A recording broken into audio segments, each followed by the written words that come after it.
24 पर चर्चा कर रहे हैं।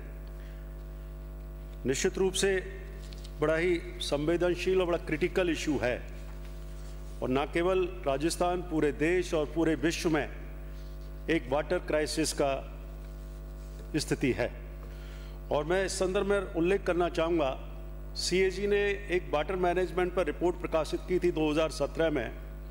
उस रिपोर्ट की अगर स्टडी करें तो बड़ी अलार्मिंग पोजीशन है और अलार्मिंग पोजीशन नॉर्दर्न स्टेट की सबसे ज़्यादा हालत ख़राब है, जिसमें दिल्ली, हरियाणा, हिमाचल, पंजाब, राजस्थान, ये 5 स्टेट्स तो ऐसे हैं जो पूरी तरह डार्क जोन, जहाँ करीब करीब ओवर एक्सप्लॉयटेशन पानी का हो रहा है। और उस पॉइंट ऑफ व्यू से जरूरी भी था कि ये बिल आए और सदन में पिछली बार बिल आया था, 2 बार प्रवर समिति को सौंपा गया और उसने निश्चित रूप से मैं बधाई भी देना चाहूँगा मंत्री जी को, कम से कम प्रवर समिति के पास जाने से 2 संशोधन तो आपने किए, उसके लिए मैं आपको बधाई देता हूं और कमेटी के मेंबर्स को भी धन्यवाद देना चाहूँगा।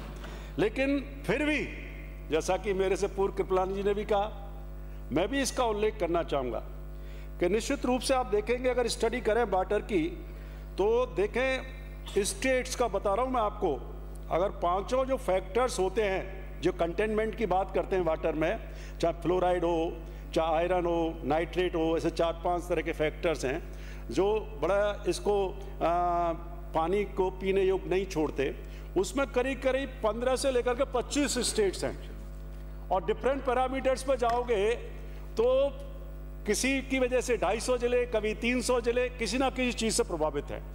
राजस्थान के भी डिफरेंट जोन हैं और आपने इसमें एक्ट में प्रोविजन किया है कि ground water means water occurring under its natural state where it's exist below the surface in the zone of saturation. आप केवल बात कर रहे हैं सैचुरेशन की, जहां वाटर का सैचुरेशन हो गया है वहीं ये एक्ट लागू हो गया, ये इस पर मेंशन है। तो मैं समझता हूं इसको भी देखने की जरूरत है कि जहां सैचुरेशन है, जहां डार्क जोन मान लें इसको दूसरे शब्दों में, तो एक तो वहां तो ये बात कर रहा है।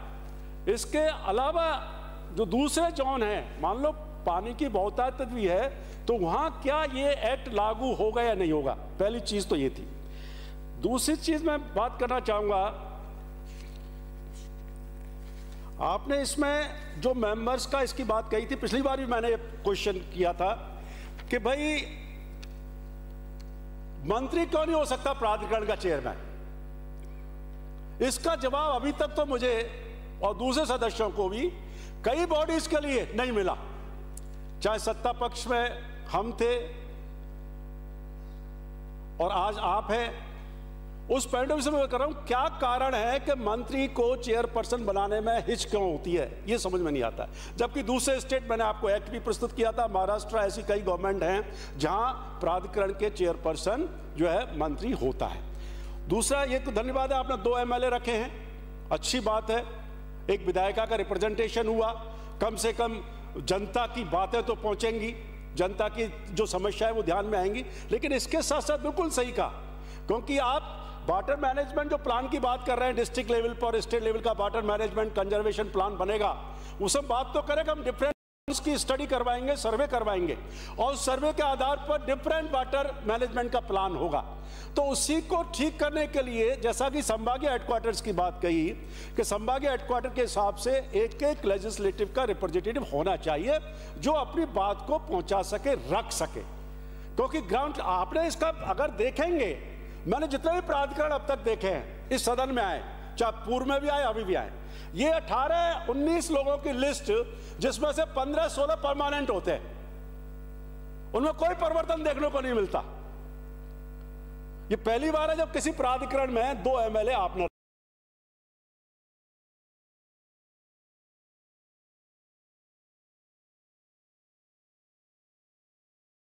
रखे। अब एक इसमें आपने प्रोविजन किया है कि इसी के आगे अगर आप चलेंगे कि इसका टेन्योर जो होगा चेयरमैन का वो 65 इयर्स और 2 टर्म जो भी जल्दी हो जाए। भाई क्या कारण है कि आप हर चीज को रिटायरमेंट के बाद किन की व्यवस्था कर रहे हैं? क्या और एक्सपर्ट्स नहीं है आपके पास? एक टर्म बहुत होता है, उसमें क्या मैक्सिमम 2 टर्म दिए जा सकते हैं। तो इसको भी सोचने की जरूरत है, हम ऐसा क्या है इसका। जब आप वाटर मैनेजमेंट प्लान बन जाएगा डिस्ट्रिक्ट लेवल का, स्टेट लेवल का, एक्सपर्ट्स की राय आ जाएगी और वो स्थायी होगा, भविष्य में जो भी दोहन होगा उसके हिसाब से आप परिवर्तन कर सकते हैं। तो कुछ नई एनर्जी आने दो प्राधिकरण में, और सही का कुछ ऐसे लोगों को भी इसमें एक्सपर्ट जो है एक्सपर्ट रखे आपने दो, कुछ ऐसे जो एनजीओ चलाते हैं, अच्छा काम करते हैं, जो राष्ट्रीय अंतर्राष्ट्रीय स्तर पर जो अवार्ड जिनको मिल चुके हैं पानी के क्षेत्र में कंजर्वेशन के लिए, उनका भी अगर पार्टिसिपेशन कर देंगे तो अच्छा रहेगा।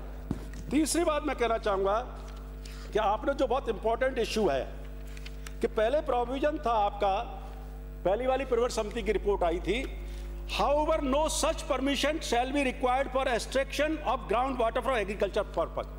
अब आपने इसको रिप्लेस कर दिया। कैसे किया? However no such permission shall be required for extraction of groundwater for purposes or conditions as notified by the state government in public interest। अच्छा, आपका इंटेंशन अच्छा है, लेकिन अगर इस एक्ट में ही प्रोविजन रहने देते कि एग्रीकल्चर पर्पस के लिए, एंड इसकी जगह ये कर देते आप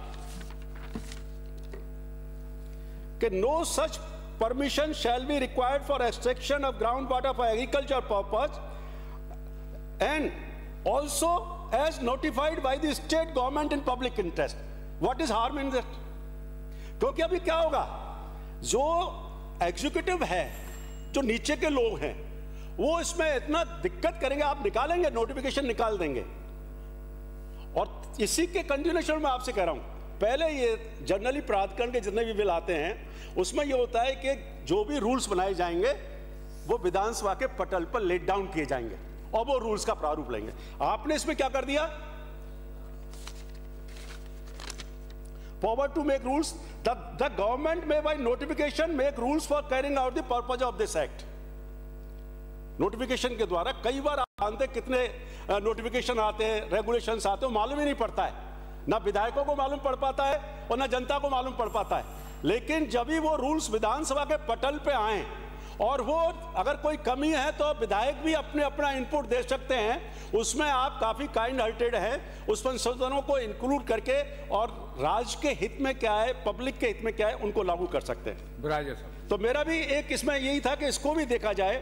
एक बात और कहना चाहूंगा मैं आपको कि आपने इसमें टैरिफ की बात करी है, इसमें मेरा आपसे एक आग्रह है कि agriculture purpose and domestic purpose, जो अभी कह रहे थे माननीय सभापति महोदय खुद ही कह रहे थे कि पूर्ववर्ती सरकार ने, आप एमएलए से ले लीजिए सर, वो बाइंडिंग हटाने से करप्शन कम हुआ था, नहीं तो एक एप्लीकेशन कलेक्टर के यहाँ लगाने पर 1-1 लाख 2-2 लाख की रिश्वत देनी पड़ती थी।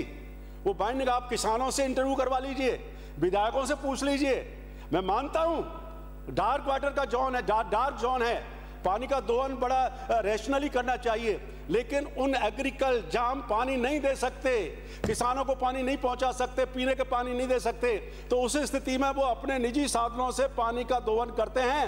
नहीं तो पानी प्यासे आज भी ऐसी जनसंख्या है जहां पानी लेने के लिए दूर जाना पड़ता है। तो मैं एक बात यही कहना चाहता हूं सभापति, बहुत सारी चीजें हैं, आपने अलार्म दे दिया है, लेकिन फिर भी मैं कहना चाहूंगा माननीय मंत्री जी का ध्यान आकर्षित करके ये 2-3 प्रोविजन और कर दीजिए। आपने बहुत अच्छा किया है, लेकिन और थोड़ी सी प्रभावशीलता को दिखाते हुए इनको इनकॉर्पोरेट कर लें, और जो रूल्स बनाए आप उसमें क्लियर कट मेंशन कर दें। मैं चाहूंगा कि वो एक्ट के अनुसार वापस वो रूल्स विधायक पटल पे आए, विधायिका के पटल पे आए, जिससे कि उनका इम्प्लीमेंटेशन हो सके। और दूसरा ये है कि इसमें एमएलए की संख्या और बढ़ा दीजिए और मंत्री को चेयरपर्सन बना दीजिए प्राधिकरण का, तो अच्छा रहेगा। धन्यवाद। धन्यवाद। श्री रफीक खान, डॉक्टर शिखा।